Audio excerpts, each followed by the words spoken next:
달빛 아래 사연 한수 채널 구독자 여러분, 오늘도 시청해주셔서 감사합니다.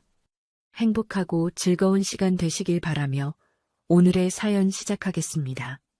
서울 시내 고급 호텔 로비는 오후 2시경부터 상견례 손님들로 북적거리기 시작했습니다. 대리석 바닥에 구두 소리가 울리고 천장의 샹들리에가 따스한 빛을 뿌리며 고급스러운 분위기를 연출하고 있었죠. 엘리베이터 앞에서 정장 차림의 중년 남녀들이 서로 인사를 나누는 모습이 곳곳에서 보였습니다. 누구는 꽃다발을 들고 있고 누구는 고급 선물 상자를 조심스럽게 들고 있었어요. 모두가 새로운 인연을 만나러 온 설렘과 긴장감을 동시에 품고 있는 모습이었습니다. 조혜련은 차분한 회색 블라우스에 검은색 정장 스커트를 입고 호텔 입구를 통과했습니다. 평소 군복에 익숙한 몸이라 그런지 민간복 차림이 어색하면서도 단정한 인상을 주었어요. 어깨는 여전히 반듯하게 펴져 있었고 걸음걸이에는 오랜 군 생활이 만들어낸 절도가 묻어났습니다.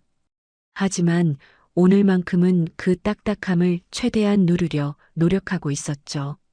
손에 든 작은 핸드백도 평소 사용하던 것과는 달리 딸이 골라준 것이었습니다. 엄마, 그냥 평범하게 해. 너무 과하지 않게 부탁해. 딸 조윤서가 어머니의 팔을 살짝 잡으며 당부했습니다. 26살 윤서의 목소리에는 긴장감이 묻어났죠. 처음 만나는 시댁 가족들 앞에서 어머니가 혹시 실수하지 않을까 하는 걱정이 컸습니다. 군인 출신 어머니의 직설적인 말투나 너무 딱딱한 태도가 상대방에게 부담을 줄까봐 걱정되었거든요. 특히 어머니가 무의식 중에 군대식 표현을 쓰거나 너무 격식을 차릴까봐 마음이 조마조마했습니다. 걱정 마. 나도 처음이 아니니까. 혜련은 딸의 손을 가볍게 토닥이며 미소를 지었습니다. 하지만 속으로는 이런 자리가 얼마나 어색한지 잘 알고 있었어요. 20년 넘게 군대에서만 생활해온 사람이 갑자기 민간인들 사이에서 예의를 지켜야 하는 건 쉽지 않은 일이었죠. 명령과 보고로 이루어진 군대식 대화가 아닌 은근한 눈치와 암시로 가득한 민간인들의 소통 방식은 여전히 낯설었습니다. 더구나 상견례라는 건 서로를 탐색하면서도 좋은 인상을 주어야 하는 미묘한 자리였어요. 엘리베이터가 12층에 멈추자 혜련은 복도를 따라 걸어갔습니다. 발걸음이 자연스럽게 군대식 보폭으로 나오는 걸 의식하고 조금 더 천천히 걸으려 노력했어요. 복도 양쪽으로 늘어선 룸들에서는 웃음소리와 대화소리가 새어나오고 있었습니다. 다른 가족들의 화기애애한 상견례 모습이 들려오니 괜히 더 긴장되었죠. 과연 자신도 저렇게 자연스럽게 대화를 이어갈 수 있을까 하는 의구심이 들었습니다. 룸 번호를 확인하기 전에 화장실 표시가 눈에 들어왔습니다. 마지막으로 한 번 더 점검하고 들어가는 게 좋겠다는 생각이 들었어요. 잠깐만 화장실 다녀올게. 윤서에게 말을 남기고 혜련은 화장실로 향했습니다. 거울 앞에서 립스틱을 다시 바르며 마음을 정리하려 했죠. 거울 속 자신의 모습을 보니 생각보다 긴장한 기색이 역력했습니다. 눈가에 잔주름이 조금 더 깊어 보였고 평소보다 어깨에 힘이 들어가 있었어요. 손을 씻으며 찬물로 얼굴을 가볍게 적셨습니다. 긴장되는 건 사실이었어요. 군인으로서는 어떤 상황에서도 침착함을 유지할 수 있지만 어머니로서 사돈을 만나는 일은 완전히 다른 영역이었죠. 심호흡을 하며 어깨를 한번 으쓱했습니다. 이런 순간에도 군대에서 배운 긴장 완화법이 자연스럽게 나오는 자신이 우스웠어요. 다시 한번 거울을 보며 표정을 점검했습니다. 너무 딱딱하지도 않고 너무 어색하지도 않은 자연스러운 미소를 연습해봤죠. 입꼬리를 살짝 올리고 눈가에 온화한 표정을 짓는 연습을 몇 번 반복했습니다. 군인으로서의 모습과 어머니로서의 모습 사이에서 적절한 균형을 찾으려 노력했어요. 수도꼭지에서 나오는 물소리가 화장실 안에 잔잔하게 울려 퍼졌습니다. 혜련은 손을 씻으며 잠시 옛 기억을 떠올렸어요. 딸 윤서가 어렸을 때 이런 중요한 자리에 데려간 적이 있었는데 그때도 이렇게 화장실에서 마음을 다잡았던 기억이 났습니다. 이제는 그 딸이 결혼할 나이가 되었다는 게 새삼 신기했죠. 그때 뒤에서 낯익은 비웃음 소리가 들려왔습니다. 어머, 그 촌스럽던 애 아니야? 뭐였더라, 조재련인가? 혜련의 손이 수도꼭지를 틀어준 채 멈췄습니다. 등골이 서늘해지는 기분이었죠. 이 목소리를 잊을 수가 없었어요. 고등학교 시절 매일 들어야 했던 그 목소리, 복도에서 뒤에서 불렀던 그 톤 그대로였습니다. 시간이 20년도 더 흘렀는데도 여전히 그 목소리는 혜련의 가슴 깊은 곳에 박혀있던 가시처럼 아팠어요. 순간 화장실 거울 속 자신의 표정이 굳어지는 걸 볼 수 있었습니다. 천천히 고개를 돌리자 강유라가 서 있었습니다. 명품 핸드백을 든 채 도도한 표정으로 혜련을 바라보고 있었죠. 고등학교 때와 달리 화장도 진하게 했고 옷차림도 화려했지만 그 오만한 눈빛은 예전 그대로였습니다. 상대방을 위에서 아래로 훑어보는 그 시선, 마치 자신이 여전히 우위에 있다는 듯한 그 표정이 고스란히 남아 있었어요. 붉은 립스틱을 바른 입술 끝에는 여전히 그 비웃음이 서려 있었습니다. 조혜련이다. 넌 여전하구나. 혜련은 침착하게 대답했습니다. 목소리에 떨림 하나 없이 말이죠. 하지만 속으로는 심장이 빠르게 뛰고 있었습니다. 고등학교 시절의 기억들이 순식간에 머릿속을 스쳐갔어요. 화장실에서 맞았던 뺨의 따가움, 옷에 쏟아진 찬물의 차가움, 그리고 아무도 도와주지 않았던 그 외로움이 생생하게 되살아났습니다. 그때의 무력감과 굴욕감이 파도처럼 밀려왔죠. 그래도 얼굴은 멀쩡한데 어디서 일하니? 딸 결혼식이야? 한껏 꾸몄네. 유라의 말투는 여전히 상대방을 깔보는 투였습니다. 마치 자신이 여전히 우위에 있다는 듯이 말이죠. 혜련을 위아래로 훑어보는 시선에는 은근한 조롱이 담겨 있었습니다. 혜련은 아무 말 없이 화장실을 나서려 했지만 손이 미세하게 떨리고 있었습니다. 20년이 지난 지금도 여전히 그 시절의 상처가 완전히 아물지 않았다는 걸 스스로 깨달았죠. 화장실 문을 나서며 혜련은 깊게 숨을 들이마셨습니다. 복도의 공기가 화장실보다 훨씬 차갑게 느껴졌어요. 강유라와의 만남이 예상치 못한 충격이었지만 지금은 딸의 상견례에 집중해야 할 때였습니다. 손바닥을 가볍게 털며 마음을 다잡았죠. 20년간의 군 생활이 만들어낸 정신력으로 감정을 억누르려 했지만 가슴 깊은 곳에서는 여전히 불안감이 꿈틀거리고 있었습니다. 조윤서가 복도에서 기다리고 있었습니다. 딸의 얼굴에는 걱정과 기대가 반반씩 섞여 있었어요. 어머니의 표정이 평소보다 굳어 보인다는 걸 눈치챘지만 상견례 전에 긴장감 때문이라고 생각했죠. 엄마, 괜찮아? 얼굴이 좀 굳어 보여. 아니야, 그냥 긴장돼서 그래. 가자. 혜련은 딸의 어깨를 가볍게 토닥이며 룸 앞으로 걸어갔습니다. 1213호실, 바로 여기였어요.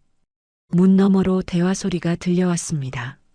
남자 목소리와 여자 목소리가 섞여서 나오는 걸 보니 신랑 측 가족들이 이미 도착해 있는 것 같았죠. 윤서가 먼저 문을 열었습니다. 넓은 룸 안에는 원형 테이블이 놓여 있었고 그 주위로 고급스러운 의자들이 배치되어 있었어요. 창 너머로는 서울 시내의 전경이 한눈에 들어왔습니다. 테이블 위에는 이미 차와 다과가 정갈하게 준비되어 있었죠.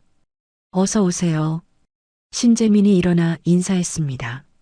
28살의 신랑감은 단정한 정장 차림에 긴장한 기색이 역력했어요. 그 옆에는 50대 중반으로 보이는 여성이 앉아 있었습니다. 바로 강유라였죠. 화장실에서 만났을 때보다 더 화려하게 치장한 모습이었습니다. 혜련이 룸 안으로 들어서자 강유라의 표정이 급격히 변했습니다. 눈이 크게 떠지더니 입이 살짝 벌어졌어요. 분명히 화장실에서 만난 그 여자가 맞았지만 설마 이런 자리에서 다시 마주치게 될 줄은 꿈에도 몰랐던 거죠. 당신이 여기 왜? 유라의 목소리가 떨렸습니다. 방금 전까지 여유롭게 차를 마시며 웃고 있던 모습은 온데간데 없었어요. 갑자기 등장한 혜련의 모습에 당황스러움을 감추지 못했죠. 분위기가 급속도로 싸늘해졌습니다. 신재민은 무슨 일인지 모르겠다는 표정으로 어머니와 혜련을 번갈아 바라봤어요. 조윤서 역시 상황을 파악하지 못한 채 어머니의 표정을 살폈습니다. 인사드려요. 우리 어머니예요. 신재민이 어색한 분위기를 모른 채 하며 유라를 소개했습니다. 하지만 유라는 여전히 혜련을 멍하니 바라보고 있었어요. 마치 유령을 본 것처럼 말이죠. 혜련은 유라를 한참 바라봤습니다. 20년이라는 시간이 흘렀지만 그 오만한 표정과 상대방을 깔보는 눈빛은 여전했어요. 다만 지금은 당황해하고 있을 뿐이었죠. 혜련은 천천히 자리에 앉으며 조용히 말했습니다. 그래, 오래됐지. 짧은 한마디였지만 그 말 속에는 복잡한 감정이 담겨 있었습니다. 원망도 아니고 그리움도 아닌 그저 시간의 무게를 느끼게 하는 말이었어요. 혜련은 감정을 드러내지 않으려 최대한 노력했지만 목소리가 평소보다 낮게 나왔습니다. 유라는 민망함과 당황스러움 속에서도 거만함을 완전히 잃지는 않았습니다. 잠시 머뭇거리더니 다시 평소의 도도한 표정을 지으려 애썼어요. 하지만 그 표정 어디엔가 불안감이 스며들어 있었죠. 우리 사돈들 분이 군인이시라면서요? 유라가 어색한 웃음을 지으며 말했습니다. 화장실에서 나누었던 대화를 의도적으로 무시하려는 듯 했어요. 마치 처음 만난 사이인 것처럼 행동하려 했지만 목소리에는 여전히 떨림이 남아 있었습니다. 참, 딸 잘 키우셨네. 사위한테는 기대 말고요. 마지막 말은 여전히 상대방을 은근히 깔보는 투였습니다. 군인이라는 직업에 대한 편견과 함께 혜련을 여전히 무시하는 태도가 섞여 있었어요. 하지만 예전처럼 당당하지는 못했죠. 화장실에서의 만남 때문에 어딘가 어색하고 부자연스러웠습니다. 혜련은 끝까지 아무 말도 하지 않았습니다. 그저 차분하게 차를 마시며 상황을 관찰했어요. 유라의 말 한마디 한마디가 귓가를 스쳐갔지만 감정적으로 반응하지 않았죠. 오히려 그 침묵이 더 큰 압박감을 주었습니다. 조윤서만 어색한 눈빛으로 어머니를 바라봤습니다. 뭔가 이상한 기류가 흐르고 있다는 걸 느꼈지만 정확히 무엇인지는 알 수 없었어요. 신재민 역시 어머니의 평소와 다른 행동에 의아해했지만 상견례 자리에서 섣불리 물어볼 수도 없었죠. 테이블 위에 차가 식어가고 있었습니다. 하지만 아무도 그 차를 제대로 마시지 못했어요. 혜련과 유라 사이에 흐르는 묘한 긴장감이 룸 전체를 지배하고 있었죠. 20년 전의 기억이 현재와 충돌하면서 만들어낸 어색함이었습니다. 어색한 침묵이 룸 안을 지배하고 있었습니다. 테이블 위에 찻잔들이 놓인 채로 그대로 식어가고 있었어요. 창밖으로 보이는 서울 시내의 풍경은 평온해 보였지만 룸 안의 분위기는 전혀 그렇지 않았죠. 혜련은 차분하게 앉아 있었지만 마음속으로는 수많은 생각이 교차하고 있었습니다. 이런 상황에서도 감정을 드러내지 않는 것이 오랜 군 생활이 만들어낸 습관이었어요. 강유라는 계속해서 불안한 기색을 감추려 애썼습니다. 손으로 찻잔을 만지작거리며 시선을 이리저리 돌렸죠. 화장실에서의 만남이 계속 머릿속을 맴돌았어요. 그때 자신이 했던 말들이 지금 얼마나 어색한 상황을 만들어냈는지 뒤늦게 깨달았습니다. 하지만 이미 엎질러진 물이었죠. 어머님, 차 더 드릴까요? 신재민이 어색한 분위기를 깨려고 애썼습니다. 하지만 두 어머니 사이에 흐르는 묘한 긴장감은 쉽게 사라지지 않았어요. 조윤서도 뭔가 이상하다는 걸 느꼈지만 정확히 무엇인지 알 수 없어 답답했습니다. 아니야, 괜찮아. 혜련이 조용히 대답했습니다. 목소리는 여전히 차분했지만 평소보다 더 낮고 무게감이 있었어요. 유라를 바라보는 시선에는 복잡한 감정이 섞여 있었죠. 분노도 아니고 원망도 아닌 그저 시간의 무게를 느끼게 하는 그런 시선이었습니다. 유라는 혜련의 시선을 견디기 어려워했습니다. 자꾸만 다른 곳을 바라보며 화제를 돌리려 했어요.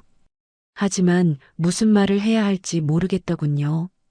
평소 같았으면 자랑할 거리가 많았을 텐데 혜련 앞에서는 왜인지 모든 말이 무의미하게 느껴졌습니다. 우리 재민이가 대학에서 공부 정말 열심히 했어요. 성적도 좋았고. 유라가 어색한 웃음을 지으며 아들 자랑을 시작했습니다. 하지만 말이 끝나기도 전에 스스로 말을 멈춰버렸어요.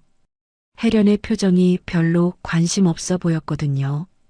사실 혜련은 관심이 없는 게 아니라 지금 상황 자체가 너무 복잡해서 집중하기 어려웠던 것이었습니다. 윤서도 착한 아이예요. 재민이가 참 좋아해요. 혜련이 처음으로 입을 열었습니다. 딸에 대한 이야기가 나오자 그제야 자연스러운 표정을 지었어요. 유라는 혜련이 말을 하자 조금 안도했지만 여전히 어색함은 남아 있었죠. 그래요?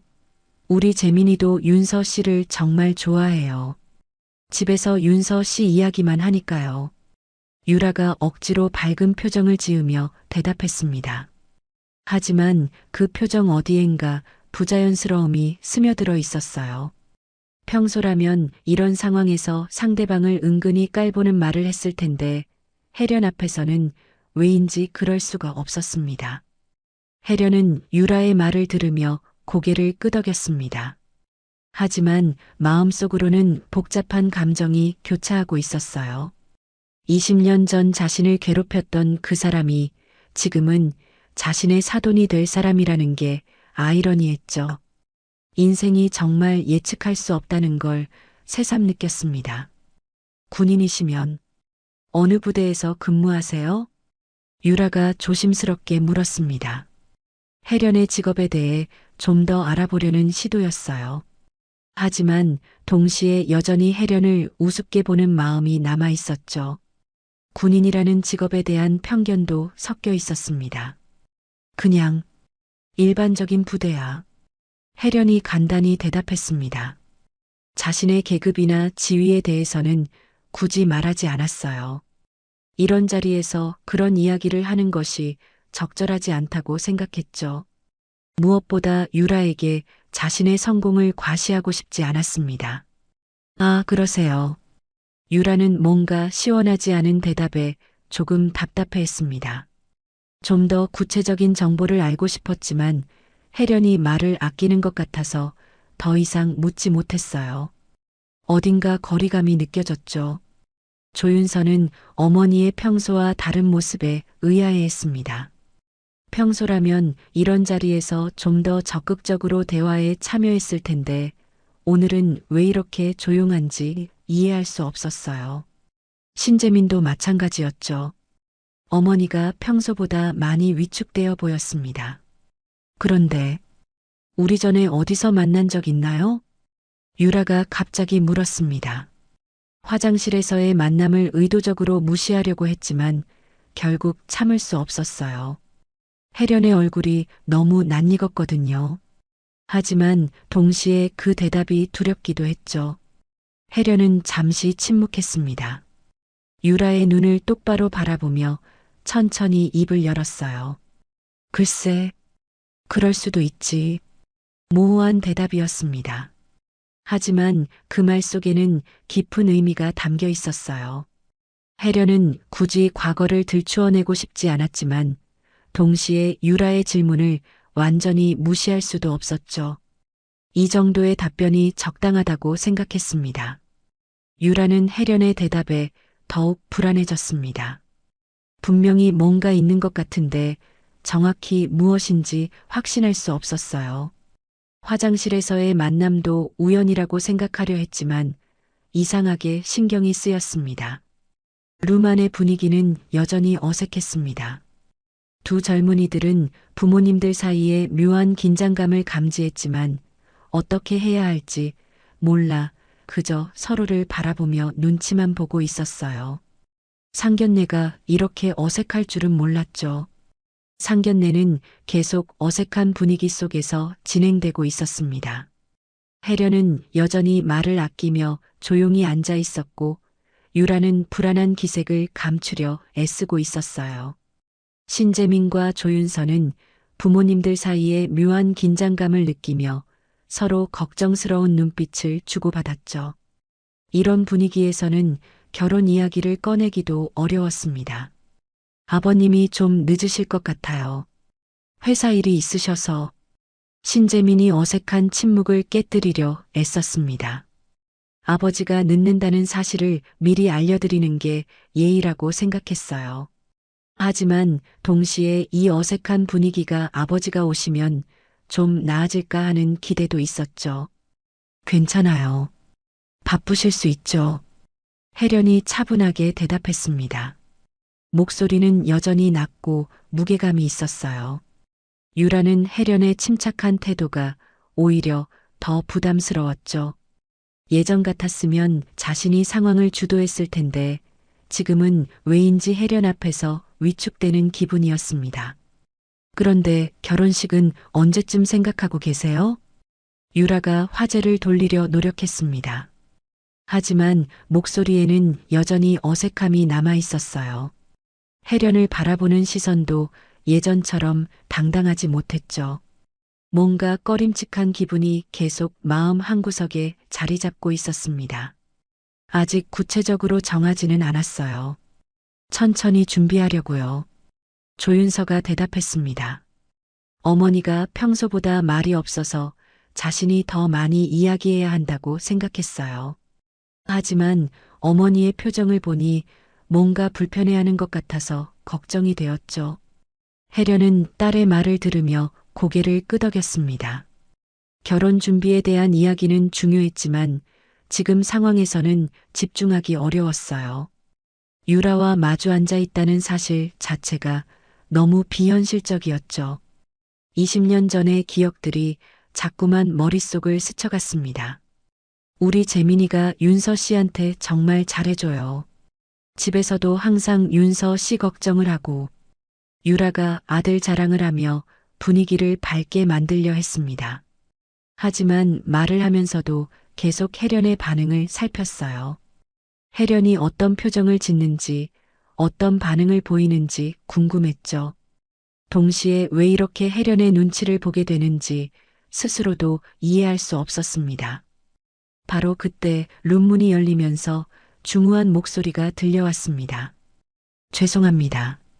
늦어서 정말 미안합니다. 신재민의 아버지인 신태권이 문을 열고 들어왔습니다. 50대 후반의 단정한 인상을 가진 남성이었어요. 민간복 차림이었지만 어딘가 절도 있는 자세가 군인 출신임을 짐작하게 했죠. 손에는 작은 선물 상자를 들고 있었습니다. 아니에요. 바쁘실 텐데 와주셔서 감사해요. 혜련이 자리에서 일어나 인사했습니다. 드디어 자연스러운 표정을 지었어요. 유라와 있을 때와는 완전히 다른 모습이었죠. 신태권도 정중하게 인사를 받았습니다. 처음 뵙겠습니다. 신태권입니다. 신태권이 혜련에게 인사를 하려는 순간 갑자기 동작이 멈췄습니다. 혜련의 얼굴을 자세히 보더니 눈이 크게 떠졌어요. 마치 믿을 수 없는 것을 본 것처럼 말이죠. 혜련도 신태건을 바라보며 조금 놀란 표정을 지었습니다. 낯익은 얼굴이었어요. 하지만 어디서 봤는지 정확히 기억나지 않았죠. 신태건은 잠시 머뭇거리더니 갑자기 큰 목소리로 거수 경례를 했습니다. 충성, 군단장님, 이런 자리에서 뵙게 될 줄은 몰랐습니다. 그 한마디에 루만의 모든 사람들이 얼어붙었습니다. 유라는 찻잔을 들고 있던 손이 그대로 멈췄어요. 조윤서는 멍하니 어머니를 바라봤고 신재민은 아버지를 이해할 수 없다는 표정으로 쳐다봤죠. 군단장님이라고요? 유라의 목소리가 떨렸습니다. 방금 들은 말이 믿어지지 않았어요. 혜련이 군단장이라고? 그럼 장군이라는 뜻 아닌가? 자신이 화장실에서 그렇게 무시했던 사람이? 혜련은 가볍게 고개만 끄덕이며 대답했습니다. 그래. 신참모, 여기선 편히 앉아. 오늘은 사적인 자리니까. 담담한 목소리였지만 그 말에는 확실한 권위가 담겨 있었어요. 신태건은 여전히 경직된 자세를 유지하고 있었죠. 군인으로서 상급자를 대하는 자세였습니다. 유라는 입을 다물지 못했습니다. 머릿속이 하얗게 되었어요. 화장실에서 자신이 했던 말들이 생생하게 떠올랐죠. 어디서 일하니? 한껏 꾸몄네. 그런 말들을 군단장에게 했다니. 얼굴이 화끈거렸습니다. 어머니가 군단장님이세요? 조윤서가 놀란 목소리로 물었습니다. 어머니가 군인이라는 건 알고 있었지만 이렇게 높은 지위인지는 몰랐어요. 신태건의 반응을 보니 정말 대단한 분인 것 같았죠. 신재민도 아버지의 반응에 놀랐습니다. 평소 과묵한 아버지가 이렇게 경직된 자세를 취하는 걸 본 적이 없었어요. 분명히 군대에서 상당히 높은 지위에 있는 분인 것 같았죠. 지금 이분은 우리 군단의 최고 지휘관이십니다. 신태건이 가족들에게 설명하기 시작했습니다. 목소리에는 존경심이 가득했어요. 혜련을 바라보는 시선도 완전히 달랐죠. 방금 전까지 평범한 중년 여성으로 보였던 혜련이 갑자기 완전히 다른 사람처럼 느껴졌습니다. 유라는 말없이 입술을 깨물었습니다. 이런 상황을 전혀 예상하지 못했어요. 자신이 그렇게 무시했던 사람이 이렇게 높은 지위에 있다니. 당황스러움과 부끄러움이 동시에 밀려왔죠. 신태건의 말이 끝나자 루마는 완전한 정적에 휩싸였습니다. 찻잔을 놓는 작은 소리조차 크게 들렸어요. 유라는 얼굴이 창백해진 채 말 한마디 하지 못했죠. 방금까지 자신이 은근히 무시했던 사람이 군단장이라는 사실이 믿어지지 않았습니다. 손이 떨려서 찻잔을 제대로 잡을 수도 없었어요. 저보다 별 하나 더 달고 계시죠. 제가 20년 군 생활하며 이렇게 존경한 지휘관은 처음입니다. 신태건이 계속해서 혜련에 대해 설명했습니다. 목소리에는 진심 어린 존경심이 담겨 있었어요. 평소 과묵한 성격이었지만 혜련에 대해서는 할 말이 많은 것 같았죠. 얼굴 표정도 완전히 달라져 있었습니다. 혜련은 여전히 차분한 모습을 유지하고 있었습니다. 신태건의 과도한 예우가 부담스러웠지만 동시에 고마운 마음도 있었어요. 하지만 지금 이 자리에서 가장 중요한 건 딸의 상견례였죠. 자신의 지위나 계급은 중요하지 않았습니다. 지금은 장군이지만 나는 그보다 먼저 딸아이 엄마니까. 혜련이 조용히 말했습니다. 목소리에는 따뜻함이 담겨 있었어요. 군인으로서의 위엄보다는 어머니로서의 모습을 강조하고 싶었죠. 딸 윤서를 바라보는 시선에는 애정이 가득했습니다. 조윤서는 어머니의 말을 들으며 눈시울이 붉어졌습니다. 어머니가 이렇게 높은 지위에 있다는 걸 제대로 몰랐던 자신이 부끄러웠어요. 동시에 그런 어머니가 자신을 가장 먼저 생각해 준다는 게 고마웠죠. 어머니, 저는 정말 몰랐어요. 윤서가 떨리는 목소리로 말했습니다. 어머니가 군인이라는 건 알고 있었지만 이렇게 대단한 분인지는 전혀 몰랐어요. 평소 집에서는 그냥 평범한 어머니였거든요. 요리도 해주고 걱정도 해주는 그런 어머니였죠. 신재민도 놀란 표정을 감추지 못했습니다. 아버지가 그렇게 존경하는 분이 자신의 장모님이 될 거라니. 갑자기 긴장되기 시작했어요. 어떻게 대해야 할지 모르겠더군요. 유라는 여전히 말을 하지 못했습니다. 머릿속이 하얗게 되어버렸어요.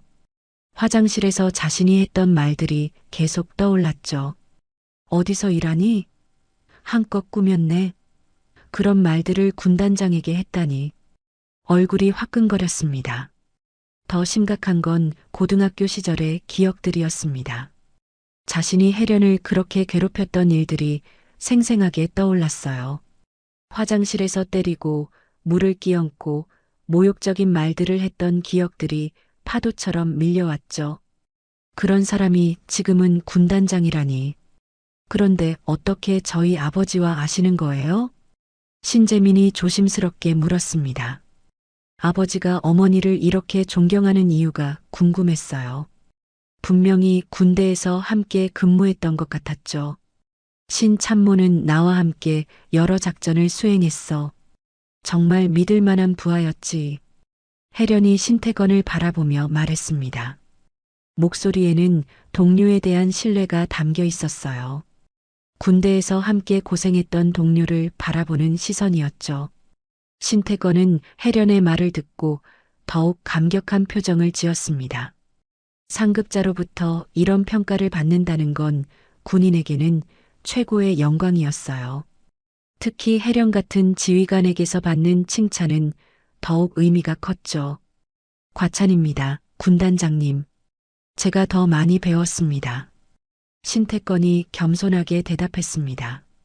하지만 표정에는 자부심이 가득했어요. 혜련과 함께 근무했던 시절이 자신의 군생활 중 가장 보람찬 시간이었죠. 유라는 남편과 혜련의 대화를 들으며 더욱 작아지는 기분이었습니다. 남편이 이렇게 존경하는 사람을 자신이 그렇게 무시했다니. 고등학교 시절에 했던 일들까지 생각하니 정말 부끄러웠어요. 어머니, 정말 대단하세요. 조윤서가 진심으로 말했습니다. 어머니에 대한 자부심이 가슴 깊이 차올랐어요. 이런 어머니를 둔 자신이 자랑스러웠죠. 동시에 그런 어머니의 딸로서 더 잘해야겠다는 생각도 들었습니다. 혜련은 딸의 말을 들으며 따뜻한 미소를 지었습니다. 하지만 동시에 유라의 표정도 신경 쓰였어요. 너무 위축되어 보였거든요. 과거는 과거일 뿐이고 지금은 딸의 상견례 자리였죠. 그런 이야기는 이만하고 우리 아이들 이야기나 더해요. 혜련이 화제를 돌렸습니다. 자신의 지위나 계급보다는 딸의 결혼 이야기가 더 중요했어요. 하지만 유라는 여전히 말을 하지 못했죠. 너무 당황스러워서 어떻게 반응해야 할지 모르겠더군요. 신태건은 혜련의 배려를 알아차렸습니다. 역시 훌륭한 지휘관다운 모습이었어요. 상황을 파악하고 적절히 대응하는 능력이 뛰어났죠. 하지만 동시에 아내의 이상한 반응도 신경 쓰였습니다. 룸 안의 분위기는 완전히 뒤바뀌어 있었습니다. 처음에는 유라가 주도권을 잡으려 했지만 지금은 혜련이 자연스럽게 상황을 이끌어가고 있었어요. 하지만 혜련은 의도적으로 그런 게 아니라 그저 딸을 위해서였죠. 상견례가 끝나갈 무렵 분위기는 여전히 어색했습니다. 혜련의 정체가 밝혀진 후 대화는 겉으로는 평범해 보였지만 속으로는 모든 사람이 복잡한 감정을 안고 있었어요. 신태건은 계속해서 혜련에게 정중한 태도를 보였고 조윤서와 신재민은 부모님들의 묘한 분위기를 감지하며 조심스럽게 행동했죠. 유라만이 여전히 말을 제대로 하지 못하고 있었습니다. 그럼 이제 슬슬 자리를 정리할까요? 혜련이 시계를 보며 조용히 말했습니다. 2시간 가까이 진행된 상견례였지만 정작 중요한 결혼 이야기는 제대로 나누지 못했어요. 하지만 지금 상황에서는 더 이상 진행하기 어려울 것 같았죠. 네, 오늘 좋은 시간이었습니다. 신태권이 정중하게 대답했습니다. 하지만 속으로는 아내의 이상한 반응이 계속 신경 쓰였어요. 평소 활발하게 이야기하던 아내가 왜 이렇게 조용한지 이해할 수 없었죠. 모든 사람이 자리에서 일어나 인사를 나누기 시작했습니다. 신재민과 조윤선은 서로 미안한 표정을 지었어요. 부모님들 때문에 상견례가 이상하게 흘러간 것 같아서 죄송스러웠죠. 다음에 또 뵙겠습니다. 혜련이 신태건에게 정중하게 인사했습니다. 군대 동료였지만 지금은 사적인 자리였기 때문에 격식을 차렸어요. 신태건도 깍듯하게 인사를 받았죠. 유라는 혜련과 눈을 마주치지 못했습니다. 인사를 해야 한다는 건 알고 있었지만 도저히 용기가 나지 않았어요. 화장실에서 했던 말들이 계속 머릿속을 맴돌았죠. 어떤 얼굴로 인사를 해야 할지 모르겠더군요. 그럼 먼저 가보겠습니다. 혜련이 먼저 룸을 나섰습니다. 딸 윤서가 뒤따라왔어요. 복도로 나온 후에도 둘 다 말이 없었죠. 너무 많은 일이 한꺼번에 일어나서 정리가 안 되었습니다. 엘리베이터를 기다리는 동안 윤서가 조심스럽게 입을 열었습니다. 엄마, 오늘 좀 이상했어. 신재민 어머니랑 무슨 일 있었어? 왜 그렇게 생각하는데? 혜련이 반문했습니다. 딸이 눈치를 챘다는 게 놀라웠어요. 최대한 티를 내지 않으려 했는데 역시 딸이었죠. 그냥 분위기가 이상했어. 처음 만난 사이 같지 않았거든. 윤서의 말이 맞았습니다. 혜련과 유라 사이에는 분명히 뭔가 있었어요. 하지만 혜련은 딸에게 과거 이야기를 할 생각이 없었죠. 별거 아니야. 그냥 어디서 본 것 같다는 생각이 들었을 뿐이야. 혜련이 대충 둘러댔습니다. 엘리베이터 문이 열리자 둘은 안으로 들어갔어요. 거울에 비친 모습을 보니 둘 다 피곤해 보였죠. 한편 룸에 남은 신태건과 유라는 무거운 침묵 속에 있었습니다.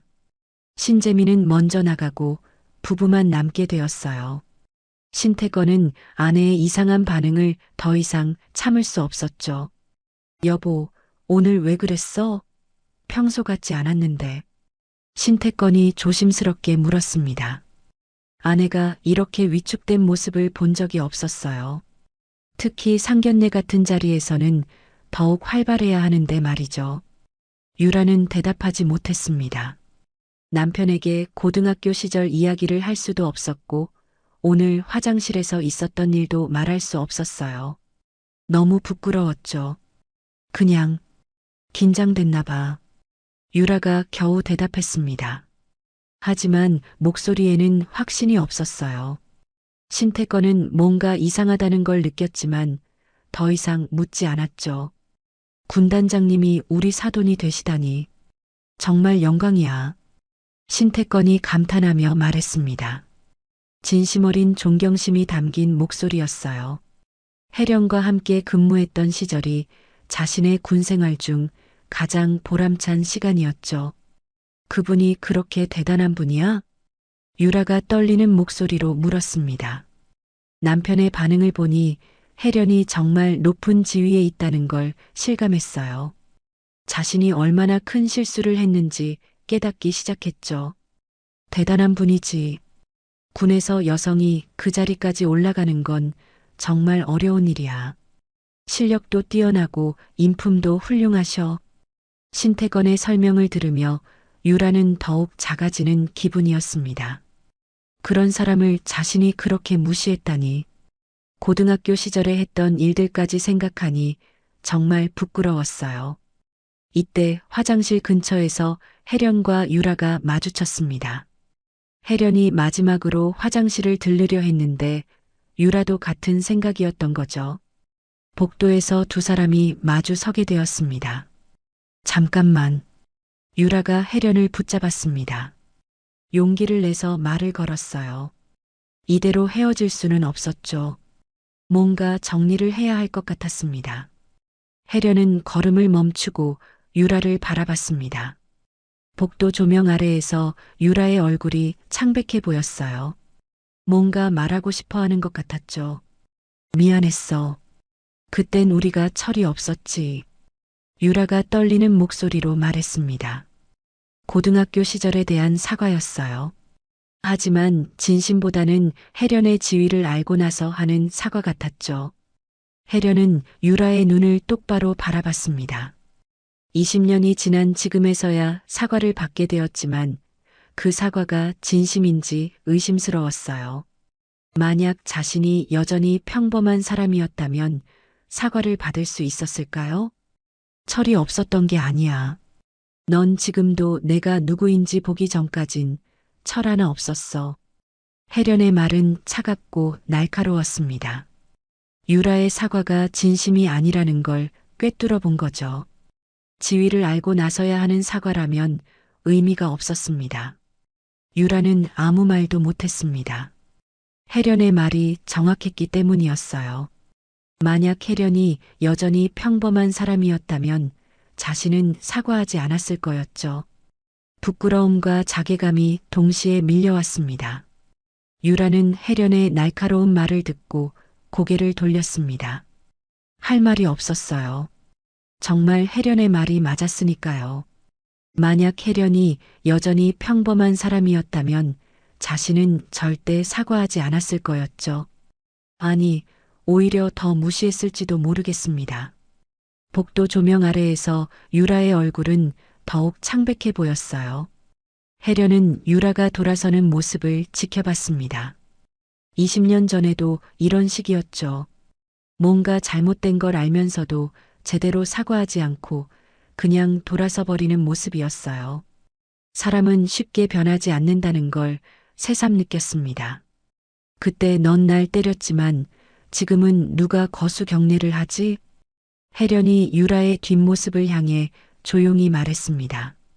목소리에는 승리감이 아닌 쓸쓸함이 담겨 있었어요. 복수의 쾌감보다는 시간의 아이러니를 느꼈죠. 결국 실력과 노력이 모든 걸 바꿔놓았다는 사실이 묘했습니다. 유라는 걸음을 멈췄지만 돌아보지는 않았습니다. 혜련의 말이 가슴에 깊이 박혔어요. 정말 그랬죠. 20년 전에는 자신이 혜련을 때렸지만 지금은 자신의 남편이 혜련에게 거수 경례를 올리고 있었어요. 세상이 완전히 뒤바뀐 거였죠. 잠시 후 조윤서와 신재민이 부모님들을 찾아왔습니다. 두 사람은 복도에서 마주 서 있는 어머니들의 모습을 보고 무슨 대화를 나누었는지 궁금해했어요. 분위기가 여전히 무겁게 느껴졌죠. 엄마, 집에 갈까? 조윤서가 어머니에게 다가가며 말했습니다. 혜련의 표정을 보니 피곤해 보였어요. 오늘 상견례가 생각보다 많이 힘들었던 것 같았죠. 그래, 가자. 혜련이 고개를 끄덕였습니다. 더 이상 이 자리에 있을 이유가 없었어요.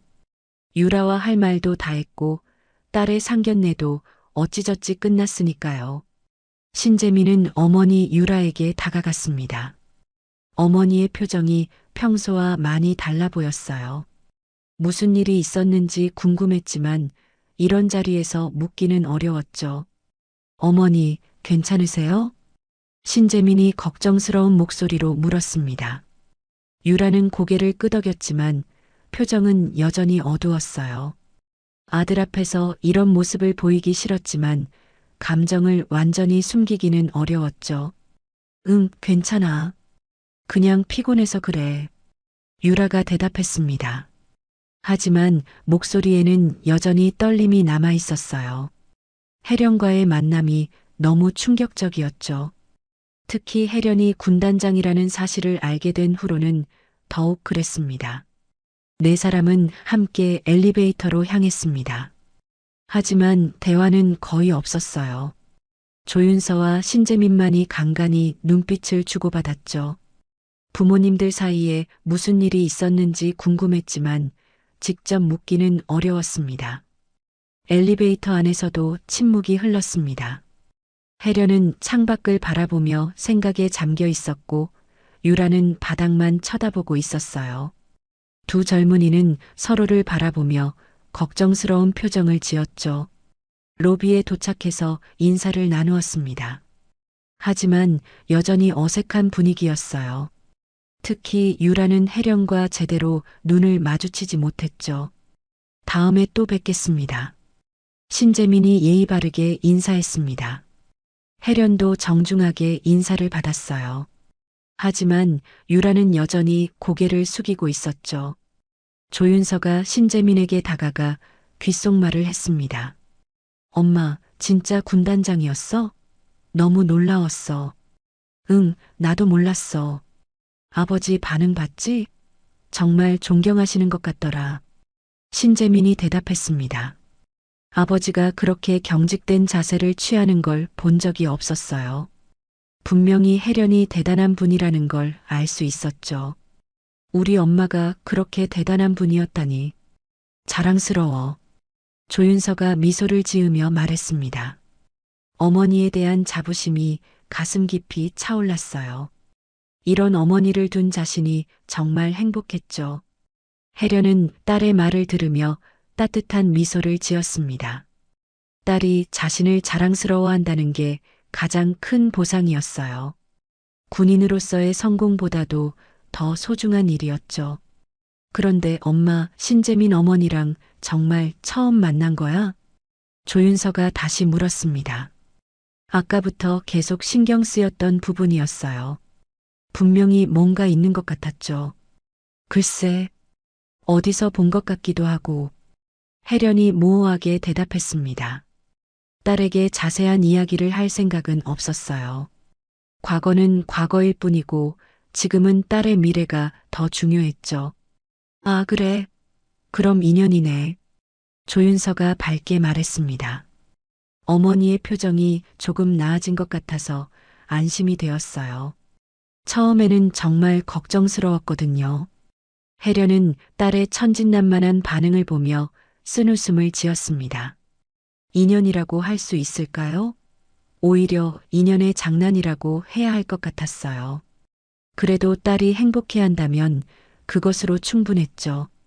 엄마, 오늘 정말 멋있었어. 신재민 아버지가 그렇게 존경하시는 거 보니까 정말 자랑스러웠어. 조윤서가 어머니의 팔을 잡으며 말했습니다. 혜련은 딸의 따뜻한 마음을 느꼈어요. 이런 딸을 키운 것만으로도 자신의 인생은 성공이었죠.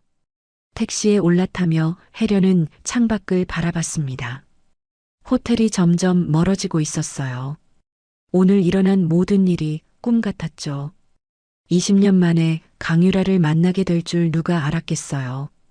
그것도 딸의 상견례 자리에서 말이에요. 며칠 후 혜련은 딸 윤서와 함께 카페에 앉아 있었습니다. 상견례 이후 처음으로 둘만의 시간을 갖는 자리였어요. 윤서는 그동안 계속 궁금했던 것들을 어머니에게 물어보고 싶었죠. 특히 상견례 날에 어색했던 분위기에 대해서 말이에요. 엄마, 진짜 궁금한 게 있어.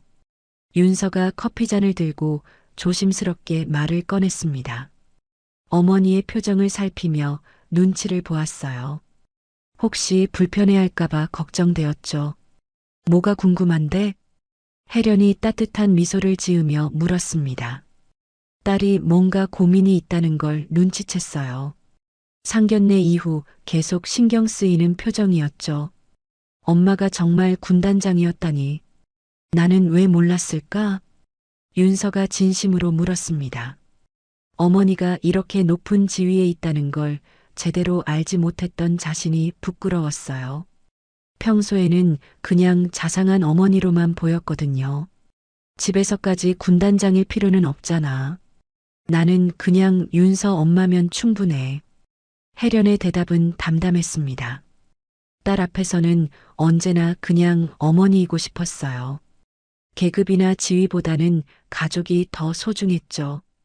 군복을 벗으면 그냥 평범한 어머니였습니다. 그래도 너무 대단해. 신재민 아버지가 그렇게 존경하시는 거 보니까 정말 자랑스러웠어. 윤서의 목소리에는 진심 어린 자부심이 담겨 있었습니다. 어머니에 대한 존경심이 더욱 깊어졌어요.